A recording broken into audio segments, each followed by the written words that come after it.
Su basan həyətlər, çirkəb içərisində qalan evlər. Görüntülər paytaxtın Xəzər rayonu Binə qəsəbəsi Şah İsmayıl Xətai küçəsindəndir. Sakinlər deyirlər ki, ərazidə mərkəzləşmiş kanalizasiya sistemi olmadığından aylardır ki, evləri, həyətləri çirkəb içində qalıb. Onlar bildirirlər ki, su onların evlərinə gedən yolu da bərbad vəziyyətə salıb. Bu səbəbdən əraziyə nə taksi, nə də digər avtomobillər gəlir. Yolumuz, izimiz yoxdur. Yağanda bax, suyun içində qalırıq. Uşaqlarımız məktəbə gedə bilmirlər, bağçaya gedirlər, gedə bilmirlər. Xəstəmiz olur, skoru çağırırıq, 2 saat gözləyirik.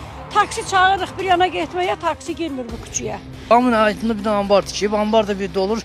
Kimin imkanı var, kimsə imkanı yoxdur ki, maşın çağırsın, onu su çəksin, oradan ambar çəksin. Hər dəfə də onu eləmək olmur axı. Onun da qiyməti 50 manatdır, 70 manatdır, 20 manatdır.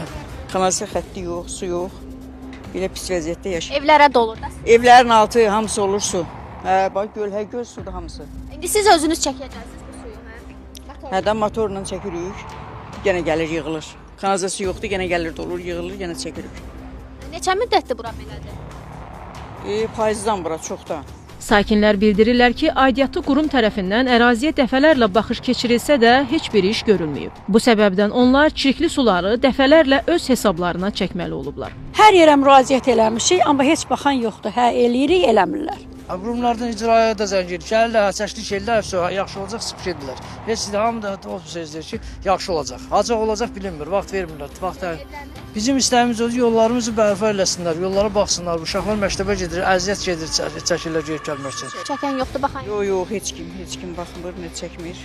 Məsələ ilə bağlı iri şəhərlərin Birləşmiş Su Təchizatı Xidmətindən Xəzər xəbərə bildirilib ki, həmin ərazidə qurumun mərkəzləşmiş tullantı su şəbəkəsi mövcud deyil. Dövlət Su Ehtiyatları Agentliyinin sifarişi ilə kanalizasiya sistemi mövcud olmayan ərazilərdə təchizat sisteminin qurulması məqsədi ilə müvafiq layihə sənədləri hazırlanıb. Layihənin icrası, kanalizasiya şəbəkəsinin mövcudluğu, texniki vəziyyəti və digər amillər də nəzərə alınmaqla həyata keçirilir. O cümlədən yaşayış məntəqəsində tullantı su şəbəkəsinin inşası tədbirlər planına uyğun olaraq aparılır, deyə qurumdan bildirilib.